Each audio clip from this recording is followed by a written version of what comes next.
Hey, what's going on, roleplayers? It's the Bard here, and welcome back to the corner. Sorry I haven't been around for a while, but I had to take a break from YouTube just to get my head on straight. And then, when all that was going on, I developed pretty much every medical condition under the sun, so it's not been a pleasant couple of months for me.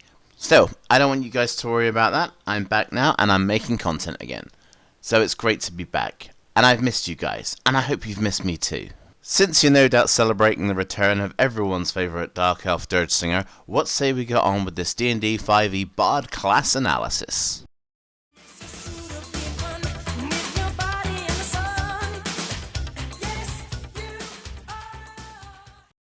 So for me, Bard has to be one of the best options you can pick in the entire game. Partly because you have so many choices when it comes to special abilities that you can use, and on top of that, you've just got a lot of decent role-playing potential as well. There really aren't enough people playing Bard, and it's a real shame because some of the things you can do are absolutely stunning. A 1d8 hit dice per level is very reasonable for a jack-of-all-trades character like a Bard. This is an improvement from previous editions, where before they only used to get d6, so being able to take a little bit more punishment is eminently desirable. However, it also means that you can take up some of the other more esoteric colleges that you wouldn't normally associate with Bard and still be practical in their application. So for example, College of Swords or College of Valor. Having those extra hit points allows you then to take up a more of a frontline role, or at least the second ranked warrior if you wanted to go in that particular direction. So light armor is the baseline for the Bard, with the option to move into a medium armor if you went for something like College of Valor, as we discussed earlier. Light armor isn't really a drawback for you, however. You're going to want to have a very good dexterity score. You either want to be using it for your attack rolls if you're going for more of a combat-based Bard, or you just want to be able to get the initiative so you can start controlling the battlefield if you're more of a spellcaster type. As far as weapon selection goes, simple weapons is absolutely fine. You also have the benefit of having hand crossbows, which is very appropriate for the Bard considering the kind of environments you'd expect one to be in. Long swords and rapiers are essentially two sides of the same coin. Now long swords are cheaper, but they have the less desirable versatile trait, whereas rapiers have the finesse trait. Considering you're going to want to have a high dexterity, rapiers are probably more to your taste. If you want to go down the two-weapon fighting route, then the short sword's light property allows you to do that. It also has finesse, so you can use the better of your two ability scores when it comes to your attack rolls. Proficiency with 3 types of musical instrument isn't something that you really need. One is probably enough. However, you might just want to mix it up every once in a while. You're going to want something that's light and portable, so something like fife or lute is perfectly acceptable. But you might just want to have the ability to play something a bit more bulky, like piano, harpsichord, organ, or whatever, depending on where you are and what the situation is. So just having access to that is fun. And of course, since you've got one spare, you could pick up some silly instrument. Anything that takes your fancy. You could play the spoons, you could play the bagpipes, you could play the jug. What? It's a legitimate instrument.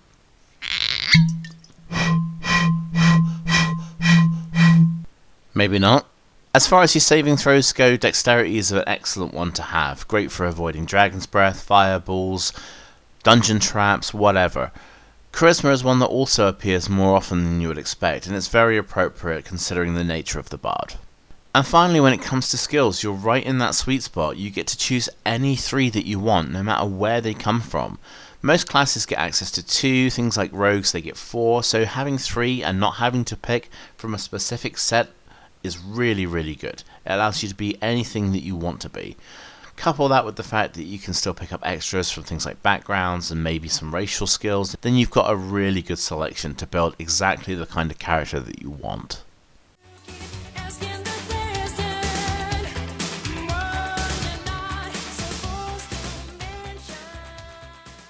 Bard is a class that has an answer for everything. The standard 4-man party of fighter, wizard, rogue, cleric can be benefited really well by the presence of a Bard. Whilst the Bard has the capacity to fill in any one of these roles if the party is lacking a particular kind of character, the Bard really excels when they're aiding characters to do something else. So for example, backing up the fighter when it comes to a physical assault, helping out the rogue when it comes to using skills, and other things like that. And it's really reflected well in their selection of class features. Spellcasting is one of the most important aspects of the Bard, particularly because you're a full casting progression. With many other classes that have a variety of skills and abilities that they can use, it usually falls by the wayside somewhere, but your spellcasting remains tip-top throughout the entire game. There's something that people really need to understand about bards, especially when it comes to spell slinging, and that bards are about control. They're all about control. See how any performer works the crowd. They start engaging with their audience and then suddenly they have them completely under their sway. It's the same way that cults control people through mass chanting, or that religion controls people through prayer. Bards just do the same thing, except they're just much more showy about it and it's a lot less creepy. But it's still the same thing. Bards don't specialize in really damaging spells, although they do have some on their list, but it's not about the damage, it's about the way it controls the battlefield. Bards get spells like Cloud of Daggers, but it's not so much about the fact that it's dealing damage, it's about the fact that it keeps the creatures out of that particular area.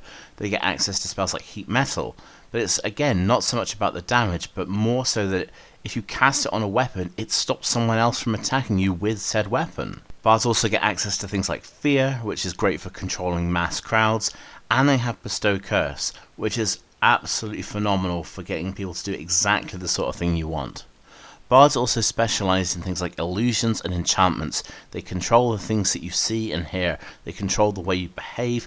They control the way you interpret sensory information. Speaking of information, information is power and power is control. Bards have some of the best information gathering spells that you could want. They have everything from locate object to speak with dead. Bards even have access to mass curings and even resurrection magic. The application or withholding of such magic can be the thing that gets other creatures to do what you want. Your spellcasting is probably your most important and most valuable asset.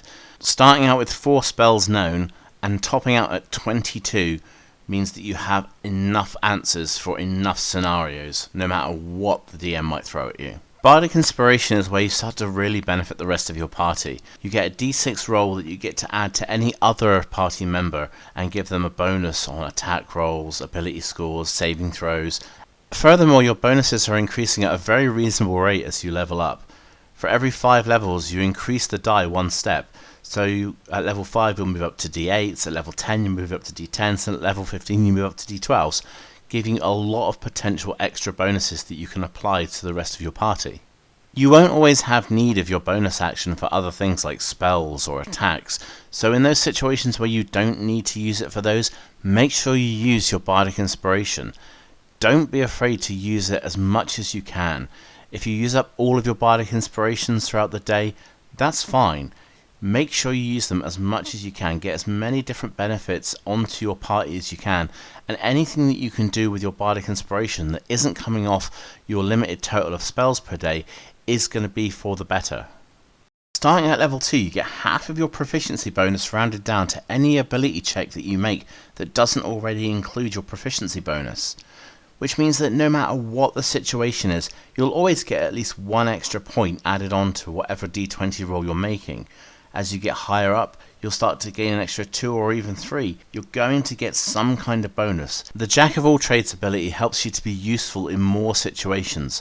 However, do understand that you're not actually proficient in it, and because you're not proficient in it, you can't use the help action to benefit someone else. But it does give you that little tiny bit extra in order for you to have, should we say, the scoundrel's luck that just helps you get through a situation. Song of Rest is giving the rest of your party extra hit points every time they expend hit dice during a short rest.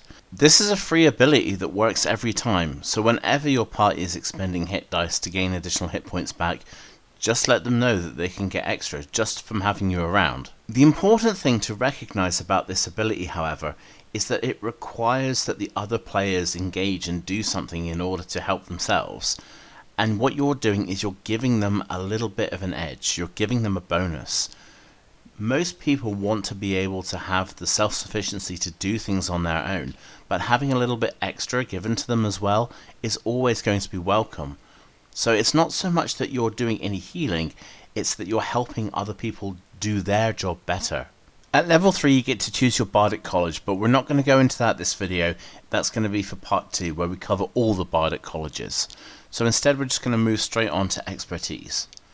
I always consider skills to be one of the most vital part of any role-playing game. If skills are done well, then the game really works. So having double proficiency on the skills of your choice, making you a specialist in that area, is a very, very useful ability. You also get to improve 2 more skills by the time you hit level 10. This gives you a really strong skill base. Not only do you have the skills that you're proficient in, you have your expertise skills, and you have half of your proficiency in everything else that you don't have any proficiency in. So you are a very, very strong skill-based character. The most important thing about expertise, however, isn't necessarily the bonuses that it gives you to your skill checks. What makes it so important is how it defines your character. If, for example, your character has expertise in something like performance and religion, they might be a bit of a demagogue. Perhaps if you have something along the lines of history and insight, you might be more of a sage character. Bards don't necessarily have to be musicians or singers, but they do have to have some element of performance, something that resonates with other people, something that allows them to connect with other individuals. Bards can be performers, cultists, activists, politicians, it doesn't matter, but it has to involve people and they have to resonate with them in some way that makes the things that they're saying seem plausible. If your character is going to have lots of influence and make big decisions as they progress in levels, then this is the best use of your expertise ability, by increasing those skills that give you the necessary tools to make those decisions and have the knowledge to back it up as well. Font of Inspiration allows you to regain all your uses of bardic inspiration after a short rest instead of just a long one.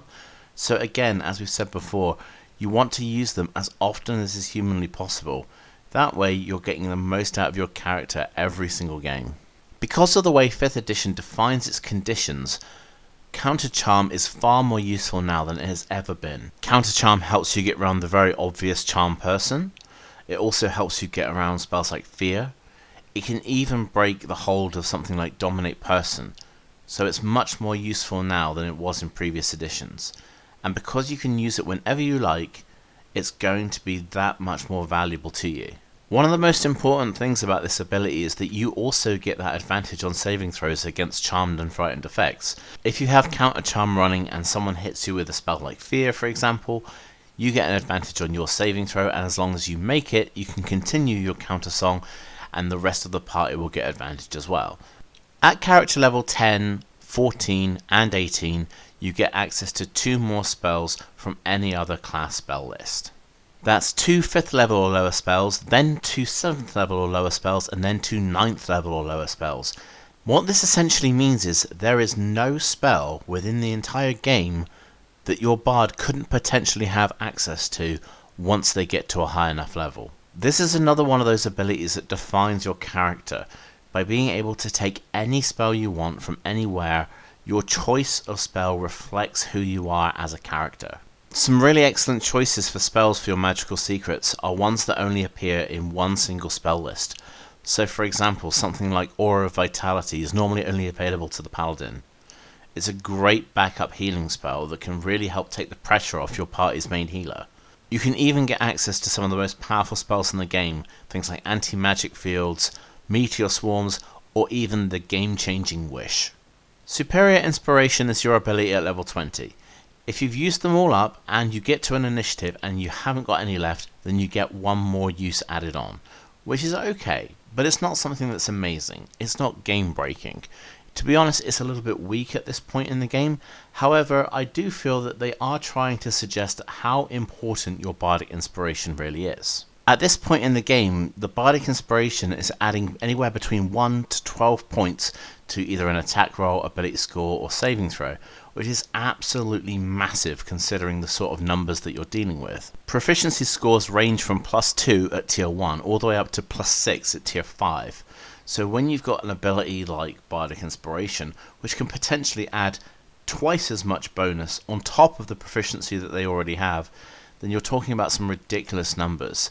There's almost no way that your party members can't fail to hit their target or save against a spell or perform some sort of ability score based action.